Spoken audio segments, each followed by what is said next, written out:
Всем привет! Вкус салата мимоза всем нам хорошо знаком с детства. Сегодня я покажу 4 способа подать этот легендарный вкус, от хрустящих бутербродов до закусочного пирожного. И начнем с приготовления салата. Я готовить его буду в кулинарном кольце, но можно приготовить и в миске.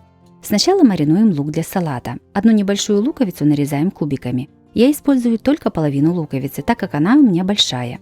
Нарезанный лук кладем в небольшую мисочку. Сюда же насыпаем пол чайной ложки соли, 1 чайную ложку сахара и наливаем 2 столовых ложки 9% уксуса. Все заливаем кипятком. Оставляем мариноваться на 10-15 минут. Готовим остальные ингредиенты. 3 вареных картофеля трем на мелкой терке. 3 вареных морковки тоже трем на мелкой терке. Чем мельче натереть овощи, тем салат будет вкуснее. 4 вареных яйца разделяем на желток и белок. Белки трем отдельно на мелкой терке. Желтки также трем на мелкой терке. 1 банку консервированной сардины разминаем вилкой. Жидкость нужно предварительно слить. Майонез для удобства перекладываем в кулинарный мешок. Складываем салат. На блюдо ставим кольцо.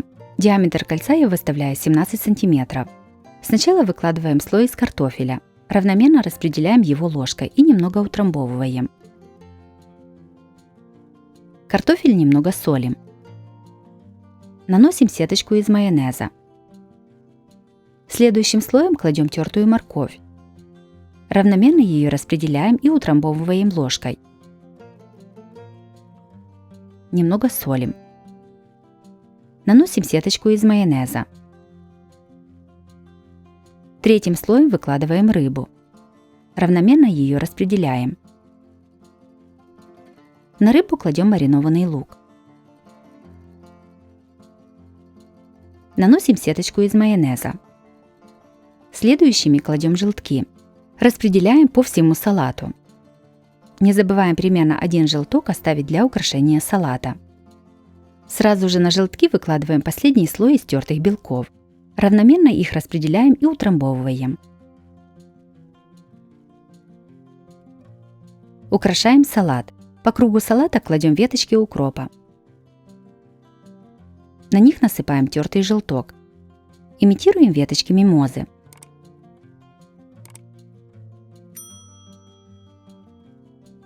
Салат накрываем пищевой пленкой и ставим в холодильник настояться.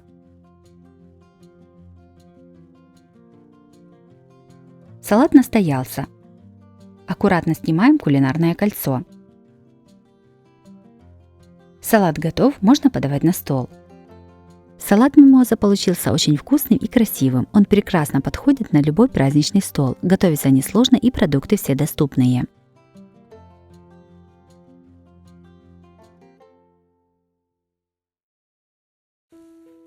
Вторым приготовим рулет мимоза. Красивый, яркий и очень вкусный. Приготовление легкое и продукты самые доступные. Сначала подготовим все ингредиенты. Маринуем лук для рулета. 1 луковицу нарезаем небольшими кубиками. Нарезанный лук перекладываем в небольшую мисочку. К нему насыпаем пол чайной ложки соли, 1 чайную ложку сахара и наливаем 2 столовых ложки 9% уксуса. Все заливаем кипятком. Перемешиваем, чтобы растворились сахар и соль, и оставляем мариноваться на 10-15 минут. 1 баночку сардины разминаем вилкой. Всю жидкость предварительно сливаем. 2-3 вареные морковки среднего размера трем на мелкой терке. 2-3 вареных картошки тоже трем на мелкой терке. 3 вареных яйца разделяем на желток и белок. Отдельно трем белок на мелкой терке.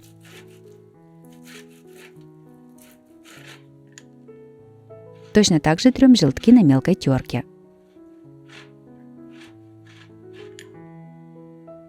Мелко нарезаем пучок укропа. Кладем лист лаваша. Лаваш сверху смазываем майонезом. Всего для этого рецепта мне понадобилось 2 листа тонкого лаваша общим весом 200 грамм. На одну половину лаваша выкладываем подготовленную сардину. Равномерно ее распределяем по лавашу. На вторую половину рулета выкладываем тертый картофель. Точно так же распределяем его по лавашу.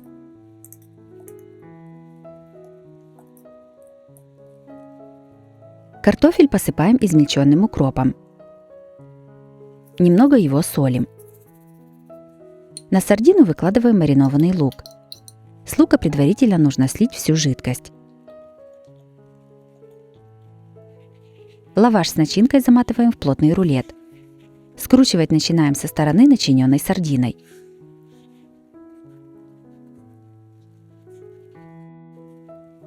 Этот рулет пока откладываем и на стол кладем второй лаваш. Его тоже смазываем майонезом.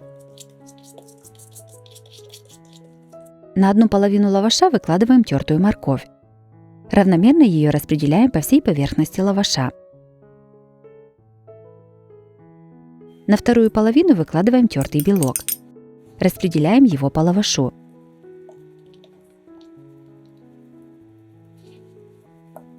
Сверху всю начинку немного солим. На край лаваша с начинкой кладем первый рулет. Все сворачиваем в плотный рулет.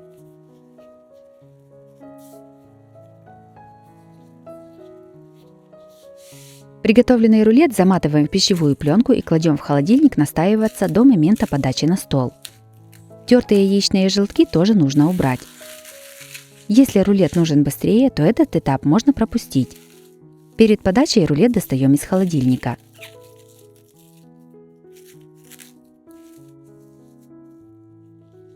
Сверху смазываем его майонезом. Рулет посыпаем тертыми желтками. Желтки немного придавливаем рукой, чтобы они хорошо прилипли к рулету.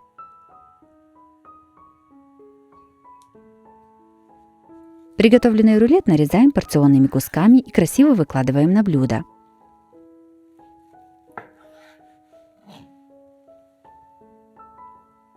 Подаем на стол.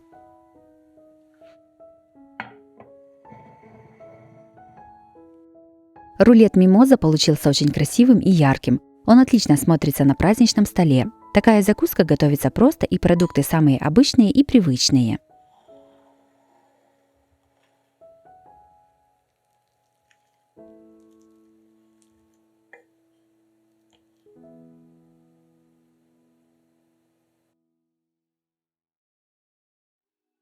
Следующими приготовим бутерброды мимоза. Приготовление максимально простое. На столе они выглядят очень красиво и необычно. На горячую сковороду наливаем немного растительного масла.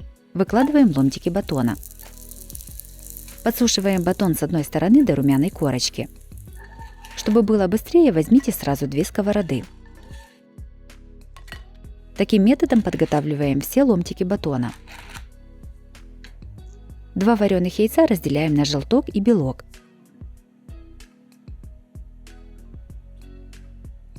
Белки трем на мелкой терке.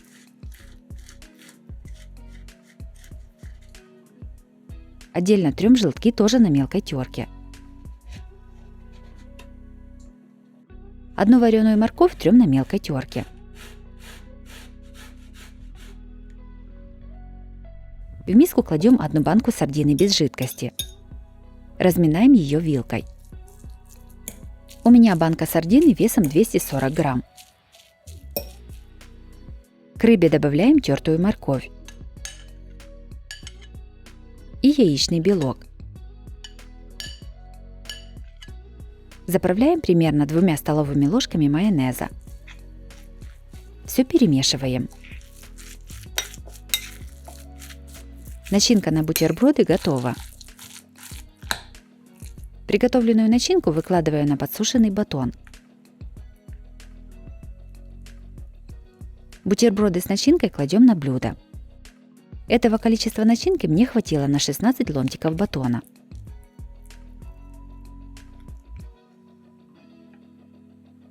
Сверху на каждый бутерброд насыпаем немного тертого желтка. Этим мы имитируем цветы мимозы.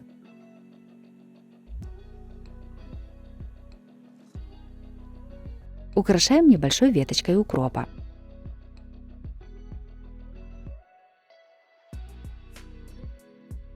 Бутерброды готовы. Бутерброды мимоза получились красивыми, оригинальными и очень вкусными. Готовится просто и быстро. С их приготовлением справится каждый. И последними приготовим закусочные пирожные мимоза. Красивые, вкусные и сытные. Они прекрасно подойдут к любому столу. Сначала приготовим тесто для коржей. В миску разбиваем одно яйцо. Наливаем 200 мл кефира любой жирности. Насыпаем пол чайной ложки соли и пол чайной ложки сахара. Все перемешиваем венчиком. Сюда же добавляем 250 грамм растопленного сливочного масла. Опять перемешиваем. Насыпаем часть муки.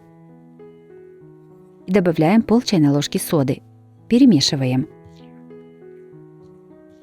Перемешивать тесто удобно силиконовой лопаткой.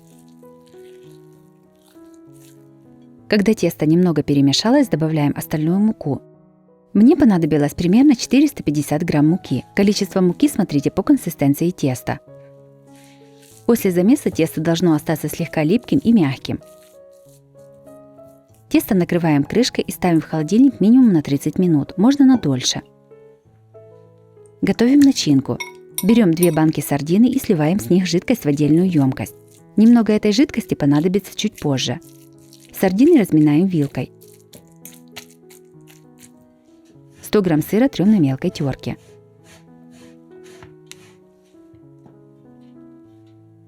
Сыр тоже добавляем в миску к сардине. 2 яйца натираем на крупной терке.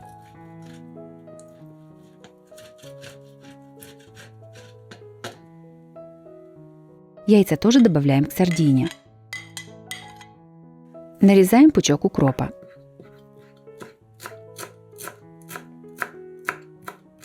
Насыпаем его в миску. Сюда же выдавливаем 1-2 зубчика чеснока. Добавляем майонез и все перемешиваем.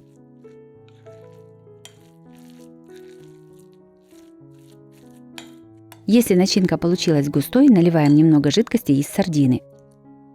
Все перемешиваем. Начинка готова. Тесто уже настоялось. Разделяем его на 5 одинаковых частей.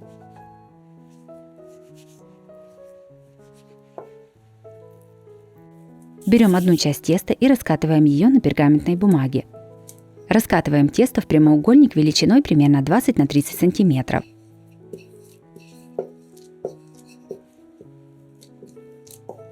Неровные края можно подправить или обрезать, а где не хватает теста, добавляем его из отрезанного теста. Накалываем тесто вилкой. Тесто с пергаментом перекладываем на противень. Все ставим в духовку разогретую до 200 градусов. Запекаем примерно 8-10 минут. Таким методом выпекаем все 5 коржей. Когда испеченные коржи уже остыли, на доску кладем первый корж, а начинку в миске разделяем на 4 одинаковые части. На корж выкладываем часть начинки. Равномерно ее распределяем по коржу. Накрываем вторым коржом и точно так же распределяем начинку.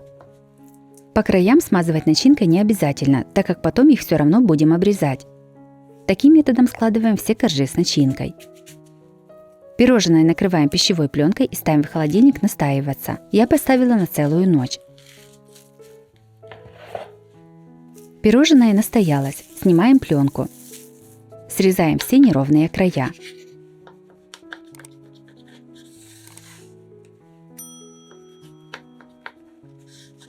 Сверху корж смазываем майонезом.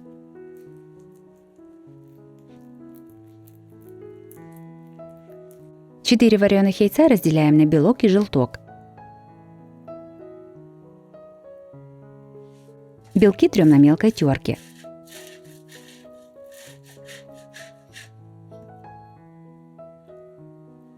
Желтки тоже отдельно трем на мелкой терке.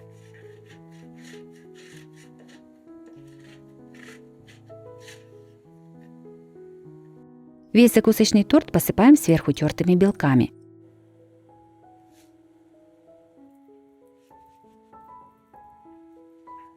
Торт разрезаем на примерно одинаковые куски пирожные.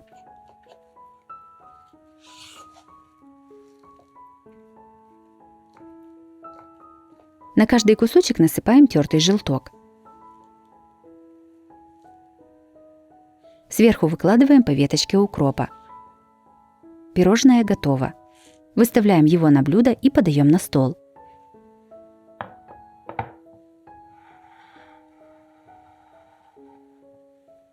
Закусочные пирожные мимоза получились не только аппетитными, но и эффектными на вид. Готовится просто, а на вкус сытные и очень вкусные. Такая закуска прекрасно подходит к любому праздничному столу.